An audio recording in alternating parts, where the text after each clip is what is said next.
ಸ್ನೇಹಿತರೆ, ಪುಣೆನಲ್ಲಿ ತನ್ನನ್ನು ಮದುವೆ ಆಗ್ಬೇಕಾಗಿದ್ದ ಹುಡುಗನನ್ನೇ ಹುಡುಗಿಯೊಬ್ಳು ಪ್ರಿಯಕರನ ಜೊತೆ ಸೇರಿ ಕೊಂದಿದ್ದಾಳೆ. ಈ ಸಂದರ್ಭದಲ್ಲಿ ಆ ಪ್ರಿಯಕರ ತೆಗೆದುಕೊಂಡಂತ ಒಂದು ಸಣ್ಣ ಕ್ರಮ ಕೊನೆಗೆ ಅವರಿಬ್ರು ಜೈಲ್ ಸೇರೋದಿಕ್ಕೆ ಕ್ಲೂ ಆಗಿ ಪೊಲೀಸರಿಗೆ ಸಿಕ್ಕಿದೆ. ಮತ್ತೆ ಜೈಲ್ ಸೇರ್ತಿದ್ದ ಹಾಗೇನೆ ಇಬ್ಬರ ನಡುವಿನ ಪ್ರೀತಿ ಕೂಡ ಮುರಿದು ಬಿದ್ದಿದೆ. ಈಗ ಇಡೀ ದೇಶವನ್ನೇ ಈ ಪ್ರಕರಣ ಬೆಚ್ಚಿ ಬೀಳಿಸಿದೆ ಮತ್ತು ಪೋಷಕರ ಜವಾಬ್ದಾರಿ ಬಗ್ಗೆ ಚರ್ಚೆಯನ್ನು ಹುಟ್ಟುಹಾಕಿದೆ. ಈ ಪ್ರಕರಣ ನಡೆದಿದೆ ಹೇಗೆ ಮತ್ತೆ ಈಗ ಆಗ್ತಿರುವಂತ ಬೆಳವಣಿಗೆಗಳೇನು, ಜೊತೆಯಲ್ಲಿ ಈ ಪ್ರಕರಣದ ಬಗ್ಗೆ ಸಂಸದೆ ಕಂಗನಾ ರನೌತ್ ಕೂಡ ಪ್ರತಿಕ್ರಿಯಿಸಿದ್ದಾರೆ. ಅವರು ಏನ್ ಹೇಳಿದ್ದಾರೆ ಇದೆಲ್ಲದನ್ನ ಇವತ್ತಿನ ವಿಡಿಯೋದಲ್ಲಿ ನಾನು ನಿಮ್ಗೆ ಹೇಳ್ತಾ ಇದ್ದೀನಿ. ನಿಮ್ಗೆ ನನ್ನ ವಿಡಿಯೋಗಳು ಇಷ್ಟ ಆದ್ರೆ ಸಬ್ಸ್ಕ್ರೈಬ್ ಮಾಡಿ, ಶೇರ್ ಮಾಡಿ, ಹಾಗೆ ನೋಟಿಫಿಕೇಶನ್ ಬಟನ್ ಒತ್ತೋದು ಮಾತ್ರ ಮರಿಬೇಡಿ. ನೀವು ನೋಡ್ತಾ ಇದ್ದೀರಾ ವಾಯ್ಸ್ ಆಫ್ ಪದ್ಮ.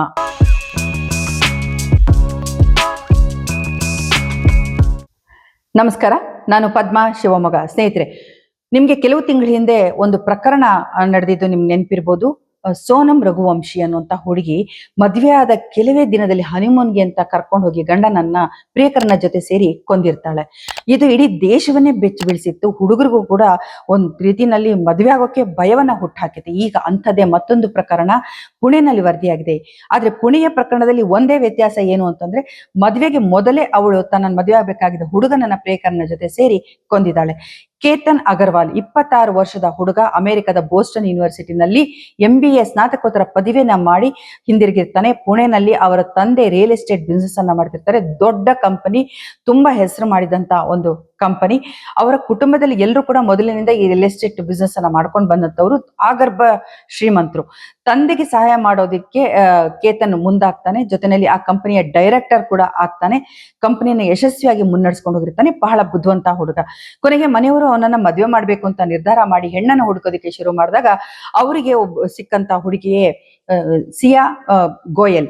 ಸಿಯಾ ಗೋಯಲ್ ಇನ್ಯಾರು ಅಲ್ಲ, ಅವರಿಗೆ 35 ವರ್ಷಗಳಿಂದ ಕುಟುಂಬ ಏನು ತುಂಬಾ ಅನ್ಯೋನ್ಯವಾಗಿತ್ತು, ಇನ್ನೊಂದು ಸ್ನೇಹಿತ, ಅವನ ಮಗಳೇ ಸಿಯಾ. ಹೀಗೆ ಎರಡೂ ಕುಟುಂಬದವರು 35 ವರ್ಷಗಳಿಂದ ಆಪ್ತರಾಗಿರ್ತಾರೆ, ಆತ್ಮೀಯರಾಗಿರ್ತಾರೆ, ಒಬ್ರನ್ನೊಬ್ರು ನೋಡಿರ್ತಾರೆ, ಮಕ್ಕಳನ್ನು ಕೂಡ ಪರಸ್ಪರ ನೋಡಿರ್ತಾರೆ. ಹಾಗಾಗಿ ಈ ಸಂಬಂಧ ಅವರಿಗೆ ತುಂಬಾ ಒಪ್ಪಿಗೆ ಆಗುತ್ತೆ, ಹುಡುಗಂಗೂ ಕೂಡ ಇಷ್ಟ ಆಗುತ್ತೆ. ಇದೆಲ್ಲ ಆದ್ಮೇಲೆ ಸಿಯಾ ಅವ್ರ ಮನೆಗೆ ಬಂದು ಹೋಗೋದು ಮಾಡ್ತಿರ್ತಾಳೆ. ಕೊನೆಗೆ ಕೇತನ್ ಅಗರ್ವಾಲ್ ಮತ್ತೆ ಸಿಯಾ ಕೂಡ ಹೊರಗಡೆ ಓಡಾಡೋದಕ್ಕೆ ಶುರು ಮಾಡಿರ್ತಾರೆ. ಹೀಗೆ ಸುತ್ತಾಡ್ಕೊಂಡಿದ್ದಂತ ಈ ಜೋಡಿ ಮೇ 31ನೇ ತಾರೀಕು ಲೋಹಗಢ್ ಪೋರ್ಟ್ಗೆ ಹೋಗ್ತಾರೆ. ಅಲ್ಲಿ ಹೋಗಿ ಬಂದ ನಂತರ ಕೆಲವೇ ದಿನದಲ್ಲಿ ಮತ್ತೆ ಅಂದ್ರೆ ಜೂನ್ 5ನೇ ತಾರೀಕು ಈ ಪೋರ್ಟ್ಗೆ ಹೋಗ್ಬೇಕು ಅಂತ ಮತ್ತೆ ಹೇಳ್ತಾನೆ ಕೇತನ್ ಮನೆಯಲ್ಲಿ.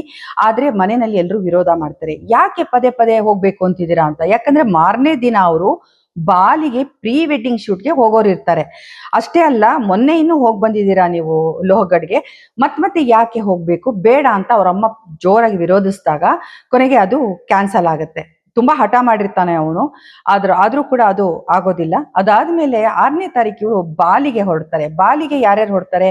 ಸಿಯಾ ಮತ್ತೆ ಕೇತನ್, ಜೊತೆನಲ್ಲಿ ಕೇತನ್ನ ತಂಗಿ ಮತ್ತೆ ಸಿಯಾಳ ಸಹೋದರ, 4 ಜನ ಏರ್ಪೋರ್ಟ್ಗೆ ಹೊರಡ್ತಾರೆ. ಆದ್ರೆ ಏರ್ಪೋರ್ಟ್ ಅಲ್ಲಿ ಎಲ್ಲರೂ ಒಳಗಡೆ ಇನ್ನೇನ್ ಚೆಕ್ ಇನ್ ಆಗ್ಬೇಕು ಅಂದಾಗ ನೋಡಿದಾಗ ಕೇತನ್ ಅಗರ್ವಾಲ್ ಪಾಸ್ಪೋರ್ಟ್ ನಾಪತ್ತೆ ಆಗಿರುತ್ತೆ. ಕೊನೆಗೆ ತುಂಬಾ ಹುಡುಕಾಡ್ತಾರೆ, ಪಾಸ್ಪೋರ್ಟ್ ಸಿಗೋದೇ ಇಲ್ಲ. ಎಲ್ಲರೂ ಕೊನೆಗೆ 4 ಜನ ಬಾಲಿಯ ಪ್ರೋಗ್ರಾಮ್ ನ ಕ್ಯಾನ್ಸಲ್ ಮಾಡಿ ಮನೆಗೆ ವಾಪಸ್ ಆಗ್ತಾರೆ. ಮನೆಯಲ್ಲಿ ಇರೋರಿಗೆಲ್ಲ ತುಂಬಾ ಆಶ್ಚರ್ಯ ಆಗುತ್ತೆ. ಅವನ ಕೇತನ್ ಪರ್ಸನಲಿ ಬ್ಯಾಗ್ ಅಲ್ಲಿ ಇದ್ದಂತ ಎಲ್ಲಾ ಕ್ರೆಡಿಟ್ ಕಾರ್ಡು ಎಲ್ಲವೂ ಇದೆ, ಆದ್ರೆ ಪಾಸ್ಪೋರ್ಟ್ ಮಾತ್ರ ನಾಪತ್ತೆ ಹೇಗಾಗುತ್ತೆ? ಬಹುಶಃ ಡ್ರೈವರ್ ಏನಾದ್ರು ಕದ್ದಿರ್ಬೋದಾ ಅನ್ನುವಂತ ಅನುಮಾನ ಇವ್ರಿಗೆ ಬರುತ್ತೆ. ಅದಾದ ನಂತರ ಬಾಲಿ ಕ್ಯಾನ್ಸಲ್ ಆಗಿದ್ದಕ್ಕೆ ಸಿಯಾ ಕೇತನ್ ಜೊತೆನಲ್ಲಿ ಗಲಾಟೆ ಮಾಡ್ತಾಳೆ, ಕೋಪ ಮಾಡ್ಕೊಂತಾಳೆ. ಬಾಲಿ, ನಿನ್ನ ಪಾಸ್ಪೋರ್ಟ್ ಕಳೆದೋಗಿದ್ರಿಂದ ಬಾಲಿ ಕ್ಯಾನ್ಸಲ್ ಆಯ್ತು, ನಾವು ಲೋಹಗಡ್ಗಾದ್ರೂ ಹೋಗ್ ಬರೋಣ ಮತ್ತೆ ಅಂತ. ಕೇತನ್ ಮನೆಯಲ್ಲಿ ಹೇಳ್ತಾನೆ. ಮನೆಯವರು ಮೊದಲಿಗೆ ಒಪ್ಕೊಳ್ಳೋದಿಲ್ಲ, ಆದ್ರೂ ತುಂಬಾ ಹಠ ಮಾಡ್ತಾರೆ. ಕೊನೆಗೆ ಸಿಯಾ ಕೂಡ ಕೇತನ್ ತಾಯಿಗೆ ಫೋನ್ ಮಾಡಿ ಕನ್ವಿನ್ಸ್ ಮಾಡ್ತಾಳೆ, ಇಲ್ಲ ನಾವು ಹೋಗ್ ಬರ್ತೀವಿ ಅಂತ. ಸರಿ, ಹೋಗ್ ಬನ್ನಿ ಅಂತೇಳಿ ಇವ್ರು ಕಳಿಸ್ತಾರೆ. ಇವ್ರು ಜೂನ್ 14ನೇ ತಾರೀಕು ಲೋಹಗಡ್ಗೆ ಹೊರಡ್ತಾರೆ. ಕೇತನ್ ಮತ್ತೆ ಸಿಯಾ ಇಬ್ರೇ ಲೋಹಗಡ್ಗೆ ಹೋಗಿರ್ತಾರೆ. ಅಲ್ಲಿಂದ ವಾಪಸ್ ಬರ್ತಾರೆ. ಬಂದ ನಂತರ ಮತ್ತೆ ಜೂನ್ 18ನೇ ತಾರೀಕು ಅವರು ಲೋಹಗಡ್ಗೆ ಹೋಗ್ತಾರೆ. ಯಾಕೆ ಅಂತ, ಜೂನ್ 19ನೇ ತಾರೀಕು ಸಿಯಾಳ ಬರ್ತ್ಡೇ ಇರುತ್ತೆ. ಆ ಹುಟ್ಟುಹಬ್ಬವನ್ನ ಗ್ರ್ಯಾಂಡ್ ಆಗಿ ಸೆಲೆಬ್ರೇಟ್ ಮಾಡ್ಬೇಕು ಅಂದ್ಬಿಟ್ಟು ಕೇತನ್ 1 ತಿಂಗಳಿಂದ ಪ್ರಿಪರೇಷನ್ ಮಾಡಿರ್ತಾನೆ.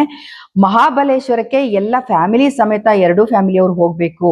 ಅಲ್ಲಿ ಜೋರಾಗಿ ಅವಳ ಬರ್ತಡೇನ, 20 ವರ್ಷದ ಬರ್ತಡೇ ಅಂದ್ರೆ ಸಿಯಾಳಿಗೆ 20ನೇ ವರ್ಷ ತುಂಬಿದ್ದು ಆಗ, ಅಲ್ಲಿ ಬರ್ತಡೇನ ಸೆಲೆಬ್ರೇಟ್ ಮಾಡ್ಬೇಕು ಅಂತ ಎಲ್ಲ ಪ್ರಿಪರೇಷನ್ ಆಗಿರುತ್ತೆ, ಅರೇಂಜ್ಮೆಂಟ್ಸ್ ಆಗಿರುತ್ತೆ. ಆದ್ರೆ ಸಿಯಾ ಅದಕ್ಕೆ ಒಪ್ಕೊಳ್ಳೋದಿಲ್ಲ. ಕೇತನ್ಗೆ ಅವಳು ಕನ್ವಿನ್ಸ್ ಮಾಡ್ತಾಳೆ, ಹಠ ಮಾಡ್ತಾಳೆ, ನಾವು ಮಹಾಬಲೇಶ್ವರಕ್ಕೆ ಹೋಗೋದು ಬೇಡ, ನಾವು ಲೋಹಗಡ್ಗೆ ಹೋಗೋಣ, ನಾವು ಅಲ್ಲಿ ಸೆಲೆಬ್ರೇಟ್ ಮಾಡೋಣ, ನಾವಿಬ್ಬರೇ ಸೆಲೆಬ್ರೇಟ್ ಮಾಡೋಣ ಅಂತಾಳೆ. ಕೇತನ್ಗೂ ಕೂಡ ಇದು ಯಾಕೋ ಇಷ್ಟ ಆಗೋದಿಲ್ಲ. ಆದ್ರೆ ಅವಳನ್ನು ನೋಯ್ಸಕ್ಕೆ ಇಷ್ಟಪಡದೆ, ಅವಳು ಇಷ್ಟಪಡ್ತಾಳೆ ಅಂತ ಖುಷಿಯಾಗಿ ಅವನೇನ್ ಮಾಡ್ತಾನೆ, ಮನೆಯವರನ್ನ ಇನ್ನಿಲ್ದಂಗೆ ಕನ್ವಿನ್ಸ್ ಮಾಡಿಬಿಟ್ಟು ಕೊನೆಗೆ ನಾವು ಸ್ನೇಹಿತರೆಲ್ಲ ನಾವು ಅಲ್ಲಿ ಸೆಲೆಬ್ರೇಟ್ ಮಾಡಬೇಕು ಅಂತ ಸ್ನೇಹಿತರು ಆಸೆ ಪಡ್ತಿದ್ದಾರೆ, ಹಾಗಾಗಿ ನಾವು ಅಲ್ಲೇ ಸೆಲೆಬ್ರೇಟ್ ಮಾಡ್ತೀವಿ ಅಂತೇಳಿ 18ನೇ ತಾರೀಕು ಲೋಹಗಡ್ಗೆ ಹೋಗ್ತಾರೆ. ಬೆಳಿಗ್ಗೆ 8:30ಕ್ಕೆ ಲೋಹಗಡ್ ಪೋರ್ಟ್ ಅನ್ನ ಅವರು ಹತ್ತೋದಿಕ್ಕೆ ಶುರು ಮಾಡ್ತಾರೆ. ಅಲ್ಲಿ ಹೋದ ನಂತರ ಆಗಿದ್ದೆ ಬೇರೆ ಕತೆ. ಅದೊಂದು ಡೆತ್ ಪಾಯಿಂಟ್ ಅಂತ ಹೇಳ್ತಾರೆ. ಆ ಜಾಗದಿಂದ ಕೇತನನ್ನ ಅವಳು ಮತ್ತು ಅವಳ ಪ್ರಿಯಕರ ತಳ್ತಾರೆ. 400 ಅಡಿ ಆಳಕ್ಕೆ ಕಂದರಕ್ಕೆ ಕೇತನ್ ಬೀಳ್ತಾನೆ. ಇಲ್ಲಿ ಅವಳ ಪ್ರಿಯಕರ ಎಲ್ಲಿಂದ ಬಂದ, ಇವನ್ ಯಾರು, ಇವನಿಗೂ ಮತ್ತೆ ಸಿಯಾಗೂ ಇದ್ದಂತ ರಿಲೇಶನ್ಶಿಪ್ ಎಂಥದ್ದು ಅಂತ ನೋಡೋಣ. ಚೇತನ್ ಚೌಧರಿ ಪುಣೆನಲ್ಲೇನೆ ಒಂದು ಬಿಸ್ನೆಸ್, ಸಣ್ಣ ಒಂದು ವರ್ಕ್ಶಾಪ್ ಅನ್ನ ನಡೆಸ್ತಾ ಇರ್ತಾನೆ. ಅವನಿಗೂ ಮತ್ತು ಸಿಯಾಗೂ 1 ವರ್ಷದ ಹಿಂದೆ ದೀಪಾವಳಿ ಸಂದರ್ಭದಲ್ಲಿ ಪರಿಚಯ ಆಗಿರುತ್ತೆ. ಅಲ್ಲಿಂದ ಸ್ನೇಹ ಮುಂದುವರೆದಿರುತ್ತೆ. ಇಬ್ಬರು ರಿಲೇಶನ್ಶಿಪ್ ಅಲ್ಲಿ ಇರ್ತಾರೆ. ಕೊನೆಗೆ ಸಿಯಾಳಿಗೆ ಮದುವೆ ಫಿಕ್ಸ್ ಆದಾಗ ಇದು ಚೇತನ್ಗೆ ಇಷ್ಟ ಆಗೋದಿಲ್ಲ, ಸಿಯಾಗೂ ಕೂಡ ಇಷ್ಟ ಆಗೋದಿಲ್ಲ. ಕೊನೆಗೆ ಇವರು ಇಬ್ರು ನಮ್ಗೆ ಅಡ್ಡಿ ಆಗಿರೋದು ಕೇತನ್, ಅವನನ್ನ ಮುಗಿಸ್ಬಿಡೋಣ, ಇಲ್ಲಿಂದ ನಮ್ ದಾರಿಯಿಂದ ಅವನನ್ನ ತೆಗೆದು ಹಾಕೋಣ ಅಂತ ನಿರ್ಧಾರ ಮಾಡ್ತಾರೆ. ಕೊನೆಗೆ ಇಬ್ರೂ ಸೇರ್ಕೊಂಡು ಅವರನ್ನ ಸಾಯಿಸ್ತಾರೆ. ಇದಾದ ನಂತರ ಸಿಯಾ ಜೋರಾಗಿ ಕೂಗಾಡ್ತಾಳೆ. ಅಲ್ಲಿ ಸೆಕ್ಯೂರಿಟಿ ಗಾರ್ಡಿಗೆ ಹೋಗಿ ಹೇಳ್ತಾಳೆ, ಹೀಗೆ ಕಾಲ್ಜಾರಿ ಅವ್ನು ಬಿದ್ಬಿಟ್ಟ ಅಂತ ಹೇಳಿ. ಕೊನೆಗೆ ಎಲ್ಲರೂ ಪೊಲೀಸಿಗೆ ಫೋನ್ ಮಾಡ್ತಾರೆ. ಪೊಲೀಸರೆಲ್ಲ ಬಂದು ಮತ್ತೆ ಟ್ರಕ್ಕಿಗಳೆಲ್ಲ ಬಂದು ಅಲ್ಲಿ 400 ಅಡಿ ಆಳದಲ್ಲಿ ಬಿದ್ದಂತ ಅವನ ದೇಹವನ್ನ ಹೊರಗೆ ತೆಗಿತಾರೆ. ಸುಮಾರು 3 ಗಂಟೆಗಳು ತಗೊಳತ್ತೆ ಈ ಕೆಲಸಕ್ಕೆ. ಆಸ್ಪತ್ರೆಯಲ್ಲಿ ಕರ್ಕೊಂಡು ಹೋಗೋಷ್ಟ್ರಲ್ಲಿ ಅವ್ನು ಸತ್ತಿದ್ದಾನೆ ಅಂತ ಡಾಕ್ಟರ್ ಹೇಳ್ತಾರೆ. ಅವನ ತಲೆಗೆ ಜೋರಾದ ಏಟ್ ಬಿದ್ದಿರುತ್ತೆ, ಕೈ ಮುರಿದಿರುತ್ತೆ, ಕಾಲು ಕೂಡ ಮುರಿದಿರುತ್ತೆ. ಕೊನೆಗೆ ಅವರು ಮನೆಯವರೆಲ್ಲರೂ ಕೂಡ ಇದು ಆಕ್ಸಿಡೆಂಟಲ್ ಡೆತ್ ಅಂತಾನೆ ಎಲ್ಲರೂ ಅನ್ಕೊಳ್ತಾರೆ. ಪೊಲೀಸರು ಕೂಡ ಮೊದಲಿಗೆ ಹಾಗೆ ಅನ್ಕೊಳ್ತಾರೆ. ಸಣ್ಣ ಪುಟ್ಟ ಅನುಮಾನಗಳು ಅವರಿದ್ರು ಕೂಡ ಅತ್ತ ಯಾವುದೇ ಒಂದು ಕುರುಹು ಅವರಿಗೆ ಅಲ್ಲಿ ಮೇಲ್ನೋಟ ಕಾಣಿಸದೇ ಇದ್ದಾಗ ಅವರು ಇದು ತುಂಬಾ ಸಹಜವಾಗಿರೋದು ಅಂತ ಭಾವಿಸ್ಬಿಟ್ಟು ಅದನ್ನ ಮನೆಯವರಿಗೆ ಶವನ ಒಪ್ಪಿಸ್ತಾರೆ. ಶವ ಸಂಸ್ಕಾರ ನಡೆಯುತ್ತೆ. ಅದಾದ್ಮೇಲೂ ಕೂಡ ಯಾರಿಗೂ ಅನುಮಾನ ಬಂದಿರೋದಿಲ್ಲ. 4 ದಿನಗಳ ನಂತರ ಸಿಯಾ ಕೇತನ್ ಮನೆಗೆ ಬರ್ತಾಳೆ. ಬಂದ್ಬಿಟ್ಟು ಸಂತಾಪ ಸೂಚಿಸೋದಿಕ್ಕೆ ಅವ್ರ ಮನೆಯವರನ್ನ ಮಾತಾಡ್ಸಕ್ಕೆ ಅಂತ ಬರ್ತಾಳೆ. ಅಂದ್ರೆ ಯಾರಿಗೂ ಅನುಮಾನ ಬರಬಾರ್ದು ಅಂತ. ಆಗ ಕೇತನ್ ತಂಗಿ ಸಿಯಾಳನ್ನ ಪ್ರಶ್ನೆ ಮಾಡ್ತಾಳೆ, ಹೇಗ್ ಬಿದ್ದ ಅವನು, ಹೇಗ್ ಜಾರ್ದ, ಏನಾಯ್ತು, ನೀನೆಲ್ಲಿದ್ದೆ. ಅವಳಿಗೆ ಸಿಯಾಳ ಒಂದು ಮಾತನ್ನ ನೋಡಿದಾಗ ಅನುಮಾನ ಬರುತ್ತೆ. ಇಲ್ಲಿ ಕೇತನ್ ತಂಗಿಗೆ ಅನುಮಾನ ಬರೋದಕ್ಕೆ ಇನ್ನೂ ಒಂದು ಕಾರಣ ಇರುತ್ತೆ. ಏನು ಅಂತಂದ್ರೆ, ಈ ಹಿಂದೆ ಏನು ಲೋಹಗಡಿಗೆ ಇವರಿಬ್ರು ಹೋಗಿರ್ತಾರೆ, ಕೇತನ್ ಮತ್ತೆ ಸಿಯಾ. ಆಗ ಕೂಡ ಇಲ್ಲಿ ಸಿಯಾ ಅವನನ್ನ ಕೊಲ್ಲೋ ಪ್ರಯತ್ನ ಮಾಡಿರ್ತಾಳೆ. ಆದ್ರೆ ಅಲ್ಲಿ ಏನ್ ಮಾಡಿರ್ತಾಳೆ, ಅವಳು ಅವನನ್ನ ತಳ್ತಾಳೆ. ತಳ್ಳಿದಾಗ ಅವನು ಹಿಂದಕ್ಕೆ ಬೀಳ್ತಾನೆ. ಬೀಳೋ ಸಂದರ್ಭದಲ್ಲಿ ಒಂದು ಮರ ಇರುತ್ತೆ, ಚಿಕ್ಕದಾದಂತ ಗಿಡ ಇರುತ್ತೆ, ಅದನ್ನ ಸಪೋರ್ಟ್ ಹಿಡ್ಕೊಂಡು ಬಚಾವಾಗ್ತಾನೆ.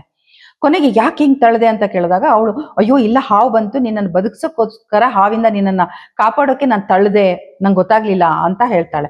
ಮನೆಗ್ ಬರ್ತಾರೆ. ಮನೆಗ್ ಬಂದಾಗ ಕೂಡ ಮನೆಯವ್ರ ಎದುರುಗಡೆ ಈ ಪ್ರಕರಣದ ಬಗ್ಗೆ ಹೇಳ್ತಾರೆ. ಮನೆಯವ್ರಿಗೂ ಗಾಬರಿ ಆಗುತ್ತೆ. ಆಗ್ಲೂ ಕೂಡ ಇವಳು ಹಾವಿತ್ತಲ್ಲಿ ಅವನನ್ನು ಕಚ್ಚಿಬಿಡತ್ತೆ ಅಂತ ಹೇಳಿ ತಕ್ಷಣ ಭಯದಲ್ಲಿ ನಾನು ತಳ್ದೆ ಅಂತ ಹೇಳ್ತಾಳೆ. ಅವ್ರ ಮನೆಯವರು ಕೂಡ ಇರ್ಬಹುದೇನೋ, ಹಂಗಾಯ್ತೇನೋ ಅಂತ ಅನ್ಕೊಂಡಿರ್ತಾರೆ. ಹಾಗಾಗಿನೇ ಅವ್ರ ತಾಯಿ ಮನೆಯವರು ಕೂಡ 2ನೇ ಸಾರಿ ಲೋಹಗಡಿಗೆ ಹೋಗ್ತೀವಿ ಅಂದಾಗ ತಡೆದಿರ್ತಾರೆ, ಬೇಡ ಅಂತ ವಿರೋಧ ಮಾಡಿರ್ತಾರೆ. ಇದಾದ ನಂತರ ಯಾವಾಗ ಪೊಲೀಸರಿಗೆ ಕೇತನ್ ತಂಗಿ ಹಿಂಗೆ ಹೇಳ್ತಾರೋ, ಹೇಳಿದಾಗ ಅವರು ಇನ್ವೆಸ್ಟಿಗೇಷನ್ ಶುರು ಮಾಡ್ತಾರೆ. ಅನುಮಾನ ಬರುತ್ತೆ ಅವ್ರಿಗೆ. ಶುರು ಮಾಡಿದಾಗ ನೋಡ್ತಾರೆ, CCTV ಫುಟೇಜ್ ಅನ್ನೆಲ್ಲ ಹುಡುಕ್ತಾರೆ. ಹೀಗೆಲ್ಲ ಹುಡುಕ್ತಾ ಇದ್ದಾಗ ಅಲ್ಲಿ ಒಬ್ಬ ಹುಡುಗ ಹುಡಿಯನ್ನ ಹಾಕೊಂಡು, ಹೆಡ್ಫೋನ್ ಅನ್ನು ಹಾಕೊಂಡು ಕೋಟೆಯನ್ನ ಹತ್ತಿದ್ದನ್ನ ನೋಡ್ತಾರೆ. ಅಲ್ಲಿ ಅವನ ಮುಖ ಅಷ್ಟು ಸರಿಯಾಗಿ ಅವ್ರಿಗೆ ಕಾಣಿಸಲ್ಲ. ಕೊನೆಗೆ ಆ CCTVಗಳ ಮತ್ತೆ ಫುಟೇಜ್ ಅನ್ನ ನೋಡಿದಾಗ ಅವನೊಂದ್ ಕಡೆ ಕೂತ್ಕೊಂಡು ಯಾರಿಗೋ ಕಾಯ್ತಿರೋದು ಕಾಣಿಸುತ್ತೆ, ಫೋನ್ನಲ್ಲಿ ಮಾತಾಡೋದು ಕಾಣಿಸುತ್ತೆ, ಮೇಲಕ್ಕೆ ಹತ್ಕೊಂಡು ಹೋಗೋದು ಕೂಡ ಕಾಣಿಸುತ್ತೆ. ಈ ಸಂದರ್ಭದಲ್ಲಿ ಚೇತನ್ನು ಹುಡಿಯನ್ನ ಧರಿಸಿದ್ದು ಪೊಲೀಸರಿಗೆ ಅನುಮಾನವನ್ನುಂಟು ಮಾಡುತ್ತೆ. ಯಾಕಂದ್ರೆ ಜೂನ್ನಲ್ಲಿ ಅತಿಯಾದ ಬಿಸಿಲು, ಶೆಕೆ ಇರುತ್ತೆ. ಯಾರು ಈ ರೀತಿ ಹುಡಿಯನ್ನ ಹಾಕೊಂಡು ಹೋಗ್ತಾರೆ ಅಂತ ಹೇಳಿ ಅವ್ರು ಅನುಮಾನ ಪಡ್ತಾರೆ. ಮುಖ ಕಾಣಿಸ್ಬಾರ್ದು ಅಂತ ಚೇತನ್ ಹುಡಿ ಧರಿಸಿರ್ತಾನೆ. ಇವನೇನ್ ಮಾಡಿರ್ತಾನೆ, ಚೇತನ್, ಅವಳ ಪ್ರಿಯಕರ ಚೇತನ್, ತಾನು ಮೇಲೆ ಅಂದ್ರೆ ಅವರಿಬ್ರು ಲೋಹಗಡಿಗೆ ಬರೋದಿಕ್ ಮುಂಚೆನೆ ಅವನು ಲೋಹಗಡಿಗೆ ಬಂದು ತಲುಪಿರ್ತಾನೆ. 2 ವೀಲರ್ ಅಲ್ಲಿ ಬಂದಿರ್ತಾನೆ.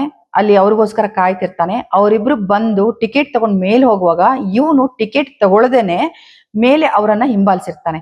CCTV ಫುಟೇಜ್ ಅನ್ನ ಪರಿಶೀಲನೆ ಮಾಡಿದಾಗ ಸಿಯಾ ಕೂಡ ಒಂದೆರಡು ಬಾರಿ ಹಿಂದಕ್ಕೆ ತಿರುಗಿ ನೋಡಿದ್ದು ಗಮನಕ್ಕೆ ಬರುತ್ತೆ. ಅದು ಯಾರನ್ನ ಅವಳು ಹುಡುಕ್ತಿದ್ದಾಳೆ ಅನ್ನೋದು ಕೂಡ ಸ್ಪಷ್ಟವಾಗಿ ಪೊಲೀಸರಿಗೆ ಗೊತ್ತಾಗುತ್ತೆ. ಕೊನೆಗೆ ಯಾರು ಈ ಹುಡಿಯನ್ ಹಾಕೊಂಡಿದ್ದಂತ ಹುಡುಗ ಯಾರು ಅಂತ ನೋಡಿದಾಗ ಅವನ ಫೋಟೋನ ತಗೊಂಡು ಅವರು ಸೋಷಿಯಲ್ ಮೀಡಿಯಾದಲ್ಲಿ ಸರ್ಚ್ ಮಾಡ್ತಾರೆ. ಸರ್ಚ್ ಮಾಡಿದಾಗ ಚೇತನ್ ಚೌಧರಿಯ ಪ್ರೊಫೈಲ್ ಸಿಗುತ್ತೆ. ಅದರಲ್ಲಿ ಅವನ ಫೋಟೋ ಕೂಡ ಕ್ಲಿಯರ್ ಆಗಿ ಸಿಗುತ್ತೆ ಅವ್ರಿಗೆ. ಕೊನೆಗೆ ಅವನ ಫೋನ್ ನಂಬರ್ನ ಟ್ರೇಸ್ ಮಾಡ್ತಾರೆ. ಟ್ರೇಸ್ ಮಾಡಿದಾಗ ಇನ್ನೊಂದು ಮಾಡಿರ್ತಾನೆ ಅವನು ಬುದ್ಧಿವಂತಿಕೆಯಿಂದ. ಚೇತನ್ ಏನ್ ಮಾಡಿರ್ತಾನೆ, ತನ್ನ ಫೋನನ್ನ ಪೊಲೀಸರಿಗೆ ಹಾದಿ ತಪ್ಪಿಸ್ಬೇಕು ಅಂತಾನೆ ತನ್ನ ಫೋನನ್ನ ತನ್ನ ವರ್ಕ್ಶಾಪ್ ಅಲ್ಲೇ ಬಿಟ್ಟು ಅಲ್ಲಿ ಕೆಲಸ ಮಾಡ್ತಿದ್ದಂತ ಒಬ್ಬ ಹುಡುಗನ ಫೋನ್ ಅನ್ನ ತಗೊಂಡು ಬಂದಿರ್ತಾನೆ. ಸಿಯಾ ಜೊತೆ ಕಮ್ಯುನಿಕೇಟ್ ಮಾಡೋಕೆ ಆ ಫೋನ್ ಅನ್ನ ತಗೊಂಡು ಬಂದಿರ್ತಾನೆ. ಇಲ್ಲಿ ಅವನನ್ನ ಅರೆಸ್ಟ್ ಮಾಡ್ತಾರೆ ಪೊಲೀಸರು. ಚೇತನ್ ಅರೆಸ್ಟ್ ಮಾಡಿ ವಿಚಾರಣೆ ಮಾಡಿದಾಗ, ಅವನ ಫೋನನ್ನ ತಪಾಸಣೆ ಮಾಡಿದಾಗ ಕೊನೆಗೆ ಎಲ್ಲವೂ ಬಯಲಾಗುತ್ತೆ. ಚೇತನ್ ಸುಮಾರು 1 ವರ್ಷದಿಂದ ಸಿಯಾಳ ಜೊತೆ ಕಾಂಟ್ಯಾಕ್ಟ್ ಅಲ್ಲಿ ಇರ್ತಾನೆ. 2004 ಫೋನ್ ಕಾಲ್ ಮಾಡಿರ್ತಾರೆ ಇಬ್ರು ಒಬ್ರಿಗೊಬ್ರು ಪರಸ್ಪರ. ಮತ್ತೆ ಸುಮಾರು 238 ಗಂಟೆಗಳ ಕಾಲ ಅವರು ಮಾತನಾಡಿರ್ತಾರೆ. ಅದರಲ್ಲೂ ಕೆಲವು ಸಾರಿ ಅವರು 2 ರಿಂದ 3 ಗಂಟೆ ಸತತವಾಗಿ ಒಂದು ಕಾಲ್ನಲ್ಲಿ ಮಾತಾಡಿರ್ತಾರೆ. ಇದೆಲ್ಲವೂ ಪತ್ತೆ ಆಗುತ್ತೆ. ಕೊನೆಗೆ ಅವನ್ನ ಬಾಯಿ ಬಿಡಿಸ್ತಾರೆ. ಕೊನೆಗೆ ಇದರಲ್ಲಿ ಸಿಯಾ ಕೂಡ ಇದ್ದಾಳೆ ಅಂತ ಗೊತ್ತಾದಾಗ ಮಾರನೇ ದಿನ ಬೆಳಿಗ್ಗೆ ಸಿಯಾಳ ಮನೆಗೆ ಹೋಗಿ ಪೊಲೀಸರು ಸಿಯಾಳನ್ನ ಅರೆಸ್ಟ್ ಮಾಡಿ ಕರ್ಕೊಂಡು ಹೋಗ್ತಾರೆ. ಮನೆಯವರಿಗೆ ಗಾಬರಿ ಆಗುತ್ತೆ. ಯಾಕೆ, ಏನ್ ಮಾಡಿದ್ಲವಳು ಅಂತ ಗೊತ್ತಿರೋದಿಲ್ಲ ಅವ್ರಿಗೆ. ಕೊನೆಗೆ ವಿಚಾರಣೆಯನ್ನ ಮಾಡಿದಾಗ ಇಬ್ರು ಕೂಡ ತಪ್ಪನ್ನ ಒಪ್ಕೊಳ್ತಾರೆ. ಅಂದ್ರೆ ಇವರಿಬ್ರು ಕೂಡ ಸೇರ್ಕೊಂಡು ಇಲ್ಲಿ ಏನು ಕೇತನ್ ಅಗರ್ವಾಲ್ನ ತಮ್ಮ ಹಾದಿಯಿಂದ ತೆಗೆದು ಹಾಕ್ಬೇಕು, ನಾವಿಬ್ರು ಮದ್ವೆ ಆಗ್ಬಿಡೋಣ ಅಂತ ನಿರ್ಧಾರ ಮಾಡಿರ್ತಾರೆ. ಕೊನೆಗೆ ಅದಕ್ಕಾಗಿ 3 ಸಾರಿ ಪ್ರಯತ್ನ ಪಟ್ಟಿರ್ತಾರೆ. ಲೋಹಗಡ್ನಲ್ಲಿ ಪದೇ ಸಿಯಾ ಮತ್ತು ಚೇತನ್ ಇಬ್ರು ಹೋಗಿ ಜಾಗವನ್ನ ಹುಡುಕಿರ್ತಾರೆ. ಎಲ್ಲಿಂದ ಮಾಡಿದ್ರೆ ಈ ಕೆಲಸ ಸುಲಭ ಆಗುತ್ತೆ, ಎಲ್ಲಿ ಸರಿಯಾದ ಜಾಗ ಅಂತ ಹುಡುಕಿರ್ತಾರೆ. ಅದಕ್ಕೆ ಡೆತ್ ಪಾಯಿಂಟ್ ಅಂತ ಏನ್ ಹೇಳ್ತಾರೆ ಆ ಜಾಗವನ್ನ ಅವರು ಆರಿಸ್ಕೊಂಡಿರ್ತಾರೆ. ಅವ್ರು ಪದೇ ಅಲ್ಲಿಗೆ ವಿಸಿಟ್ ಮಾಡಿದ್ದು ಕೂಡ CCTV ಫುಟೇಜ್ ಅಲ್ಲಿ ಎಲ್ಲವೂ ದಾಖಲೆ ಸಿಗುತ್ತೆ. ಇದಾದ ನಂತರ ಇವನನ್ನ ಸಾಯಿಸೋಕೆ ಹಿಂದಿನ ದಿನ ಕೂಡ ಇವರಿಬ್ರು ಒಂದು ಹೋಟೆಲ್ನಲ್ಲಿ, ಕೆಫೆನಲ್ಲಿ ಕುತ್ಕೊಂಡು ಇದರ ಪ್ಲಾನ್ ಮಾಡ್ತಾ ಇರೋದು, ಮಾತಾಡ್ತಿರೋದು ಕೂಡ ಈಗ CCTV ಫುಟೇಜ್ ಪೊಲೀಸರಿಗೆ ಸಿಕ್ಕಿದೆ. ಇಲ್ಲಿ ಇವರಿಬ್ರು ಅಂದ್ರೆ ಸಿಯಾಳ ಹುಟ್ಟುಹಬ್ಬದ ಹಿಂದಿನ ದಿನ ಅವನನ್ನ ಮುಗಿಸ್ಬೇಕು ಅಂತ, ಏನಾದ್ರೂ ಆಗ್ಲಿ ಮುಗಿಸ್ಲೇಬೇಕು ಅಂತ ನಿರ್ಧಾರ ಮಾಡಿರ್ತಾರೆ. ಅಕಸ್ಮಾತ್ ಅವತ್ತು ಸಾಧ್ಯ ಆಗ್ಲಿಲ್ಲ ಅಂತಂದ್ರೆ ಇದನ್ನ ಮತ್ತೊಂದು ರೀತಿನಲ್ಲಿ ಅವನನ್ನ ಸಾಯಿಸೋದಕ್ಕೆ ಇನ್ನೊಂದು ಪ್ಲಾನ್ ಕೂಡ ಅವ್ರ ಹತ್ರ ಇತ್ತು ಅಂತ ಪೊಲೀಸರು ಹೇಳ್ತಿದ್ದಾರೆ. ಅಂದ್ರೆ ಇದಕ್ಕೆ ಹಿಂದೆ ಅವರು ಜೂನ್ 14ನೇ ತಾರೀಕು ಲೋಹಗಡಿಗೆ ಹೋಗಿರ್ತಾರಲ್ಲ, ಅವತ್ತು ಭಾನುವಾರ ಆಗಿದ್ದ ಕಾರಣದಿಂದ ಇವರ ಪ್ಲಾನ್ ಸಕ್ಸಸ್ ಆಗಿರೋದಿಲ್ಲ ತರ. ಈಗ ಇವರಿಬ್ಬರಲ್ಲಿ ಯಾರು ನಿಜವಾಗ್ಲೂ ಸಾಯಿಸಿದ್ದು, ಯಾರು ತಳ್ಳಿದ್ದು ಅನ್ನೋ ಪೊಲೀಸರು ಇನ್ವೆಸ್ಟಿಗೇಷನ್ ಮಾಡ್ತಾ ಇದಾರೆ, ಅವರನ್ನು ವಿಚಾರಣೆ ಮಾಡ್ತಿದ್ದಾರೆ. ಆದ್ರೆ ಅವರಿಬ್ರು ಕೂಡ ಒಬ್ರಿಗೊಬ್ರು ಕೈ ತೋರಿಸ್ತಾ ಇದ್ದಾರೆ. ಅಂದ್ರೆ ಚೇತನ್ ಮಾಡಿದ್ದು ಅಂತ ಹೇಳಿ ಸಿಯಾ ಹೇಳ್ತಾಳೆ, ಸಿಯಾ ತಳ್ಳಿದ್ದು ಅಂತ ಹೇಳಿ ಚೇತನ್ ಹೇಳ್ತಾ ಇದ್ದಾನೆ. ಇಲ್ಲಿಗೆ ಅವರಿಬ್ರು ಯಾವ ಪ್ರೀತಿಗೋಸ್ಕರ ಕೇತನನ್ನ ಕೊಂದ್ರು ಆ ಪ್ರೀತಿ ಕೂಡ ಇವತ್ತು ಮುರಿದು ಹೋಗಿದೆ. ಆ ಕೇತನನ್ನ ಬಾಡಿಯನ್ನ ಮೇಲಕ್ಕೆ ಅವರು ತಗೊಂಡ್ ಬರುವಾಗ ಕೂಡ ಯಾರೋ ಒಬ್ರು ಹೇಳ್ತಾರೆ, ಇಲ್ಲ ಇನ್ನು ಜೀವ ಇರೋ ಹಾಗಿದೆ ಅಂತ. ಆಗ ಸಿಯಾ ತುಂಬಾ ಗಾಬರಿ ಆದ್ಲಂತೆ. ಯಾಕಂದ್ರೆ ಆ ಸಿಬ್ಬಂದಿಗಳು ಈಗ ಅದನ್ನೆಲ್ಲ ಹೇಳ್ತಾ ಇದಾರೆ. ಅವಳು ಅಳ್ತಾ ಇರ್ಲಿಲ್ಲ, ತುಂಬಾ ಶಾಂತವಾಗಿ ನಿಂತಿದ್ಲು.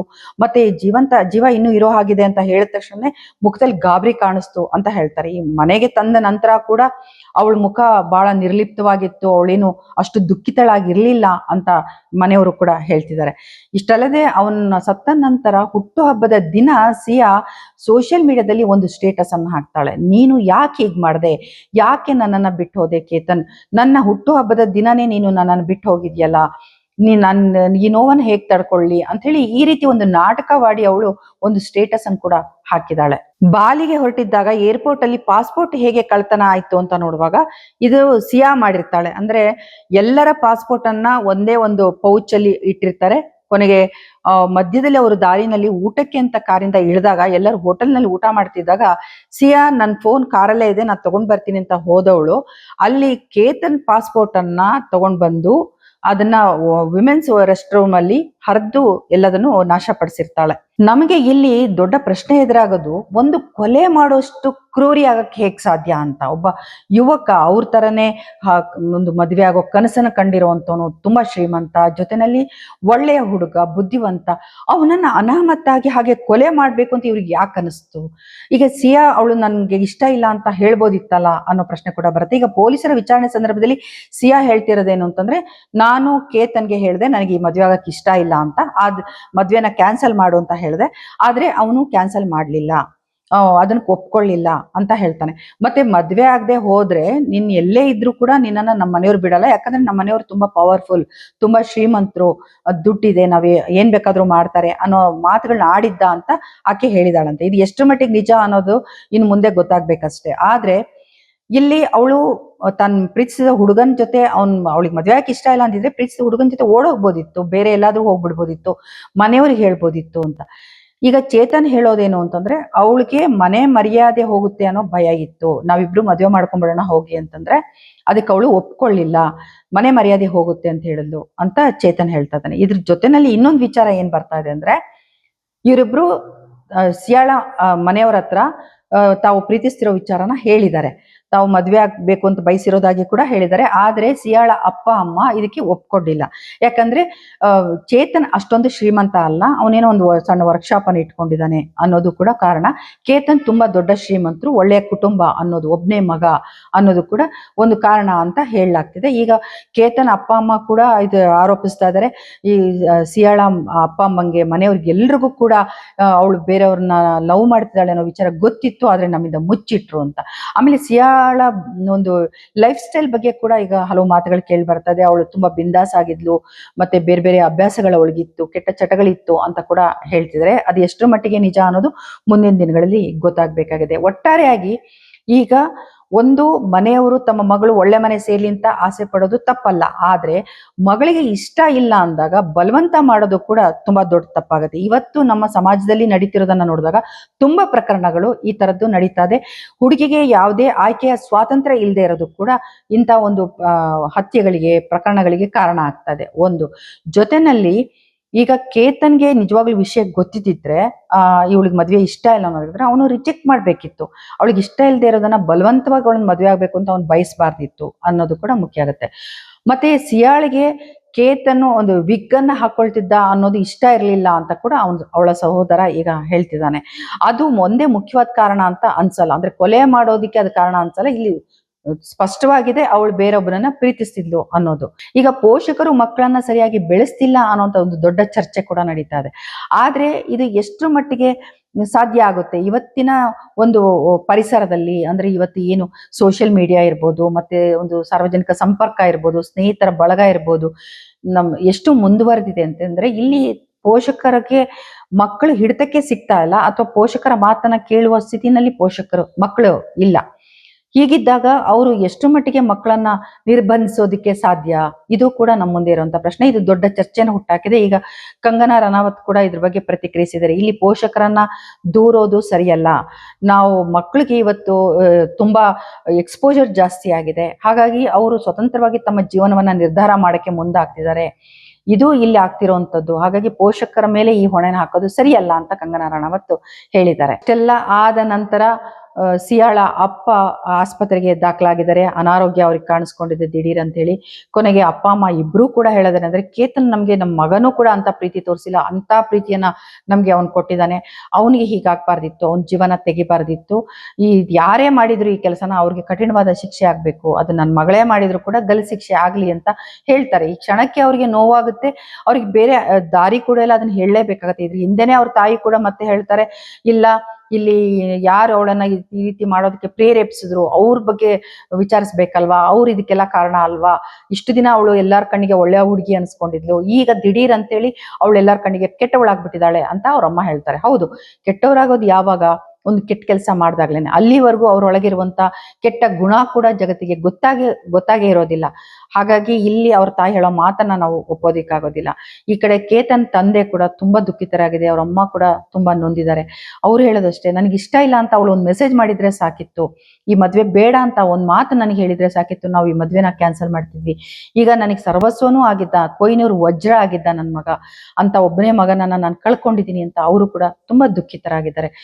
ಇಲ್ಲಿ ಮಕ್ಕಳು ಕೂಡ ಈ ಮುಂದೆ ತಮ್ಮ ಬದುಕಿನ ಬಗ್ಗೆ ಯೋಚನೆ ಮಾಡಬೇಕು. ಮತ್ತೆ ಇಲ್ಲಿ ಇವತ್ತು ಯಾರೇ ಅಪರಾಧ ಮಾಡಿದ್ರು ಕೂಡ, ಯಾವುದೇ ಕೊಲೆ ಮಾಡಿದ್ರು ಕೂಡ ತಪ್ಪಿಸ್ಕೊಳ್ಳಕ್ಕೆ ಅಷ್ಟು ಸುಲಭ ಇಲ್ಲ, ಮೊದಲಿನ ಹಾಗೆ ಅಲ್ಲ. ಇಲ್ಲಿ ಎಲ್ಲಾ ಕಡೆ CCTV ಫುಟೇಜಸ್ ಇರುತ್ತೆ, ಎಲ್ಲಾ ತರದ ಡಿಜಿಟಲ್ ದಾಖಲೆಗಳು ಸಿಗುತ್ತೆ. ಹೀಗಿದ್ದಾಗ ತಪ್ಪಿಸ್ಕೊಳ್ಳೋದು ತುಂಬಾನೇ ಅಪಾಯ. ಅದು ಹಲವು ಕೇಸ್ಗಳಲ್ಲಿ ನಿರೂಪಿತ ಆಗಿದೆ. ಆದ್ರೂ ಕೂಡ ಮತ್ತೆ ಇಂಥ ತಪ್ಪನ್ನ ಮಾಡ್ತಾರೆ ಅಂತಂದ್ರೆ ಇವರಿಗೆ ತಿಳುವಳಿಕೆ ಇದೆಯಾ, ಅಥವಾ ಸರಿಯಾದ ಪ್ರಪಂಚ ಜ್ಞಾನ ಇಲ್ವಾ, ಅಥವಾ ಭವಿಷ್ಯದ ಬಗ್ಗೆ ಯೋಚನೆ ಇಲ್ವಾ? ಇದೆಲ್ಲವೂ ಕೂಡ ನಮ್ಮ ಮುಂದೆ ಬರುವಂತ ಪ್ರಶ್ನೆಗಳು. ಆದ್ರೆ ಮುಂದಿನ ದಿನಗಳಲ್ಲಾದ್ರೂ ಕೂಡ ಇಂಥ ಹತ್ಯೆಗೆ ಕೈ ಹಾಕದೇ ಇರೋ ಹಾಗೆ ಬಹಳ ಎಚ್ಚರಿಕೆಯಿಂದ ಜೀವನವನ್ನ ಆಯ್ಕೆ ಮಾಡ್ಕೊಳ್ಳೋದು ಬಹಳ ಉತ್ತಮ ಅಂತ ಅನ್ಸುತ್ತೆ. ಸ್ನೇಹಿತರೆ, ಇನ್ನಷ್ಟು ಎಲ್ಲದರ ಬೆಳವಣಿಗೆ ಬಗ್ಗೆ ಮತ್ತಷ್ಟು ಸುದ್ದಿಗಳ ಜೊತೆನಲ್ಲಿ ನಾನು ಬರ್ತೀನಿ. ನೀವು ನೋಡ್ತಾ ಇದ್ದೀರಾ ವಾಯ್ಸ್ ಆಫ್ ಪದ್ಮ. ನಿಮ್ಗೆ ನನ್ನ ವಿಡಿಯೋ ಇಷ್ಟ ಆದ್ರೆ ಸಬ್ಸ್ಕ್ರೈಬ್ ಮಾಡಿ, ಶೇರ್ ಮಾಡಿ, ಹಾಗೆ ನೋಟಿಫಿಕೇಶನ್ ಬಟನ್ ಒತ್ತೋದು ಮಾತ್ರ ಮರಿಬೇಡಿ. ನಿಮ್ಗೆಲ್ರಿಗೂ ಒಳ್ಳೇದಾಗ್ಲಿ. ನಮಸ್ಕಾರ.